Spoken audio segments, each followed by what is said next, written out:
دوستو السلام علیکم۔ آپ کی خدمت میں اشرف عاصمی ایڈوکیٹ حاضر ہے۔ دوستو، یہ دنیا، یہ مال و دولت، یہ سب کچھ وقتی ہے۔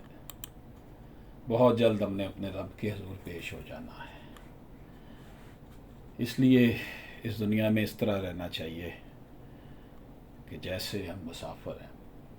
دوستو، آئین کے آرٹیکل 204 کے تحت عدالت کو کسی ایسے شخص کو سزا دینے کا اختیار ہوگا کسی بھی طرح سے جو عدالت کے عمل کو گالی دیتا ہے، مداخلت کرتا ہے یا اس میں رکاوٹ ڈالتا ہے یا عدالت کے کسی حکم کی نافرمانی کرتا ہے، عدالت کو بدنام کرتا ہے یا بصورت دیگر کوئی ایسا کام کرتا ہے جو عدالت یا عدالت کے جج کو نفرت، تضحیک امیز یا توہین میں مبتلا کرتا ہو، یا کوئی بھی ایسا کام کرتا ہے جس سے عدالت کے سامنے زیر التوا معاملے کے تعین میں تعصب پیدا ہو، کوئی اور کام کرتا ہے جس سے قانون کے مطابق توہین عدالت ہوتی ہے۔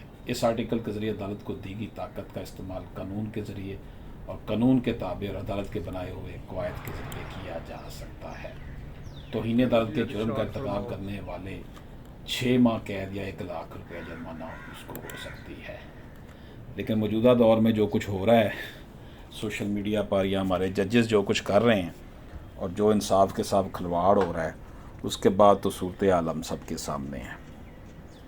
اللہ پاک پاکستان کی عوام پر کرم فرمائے۔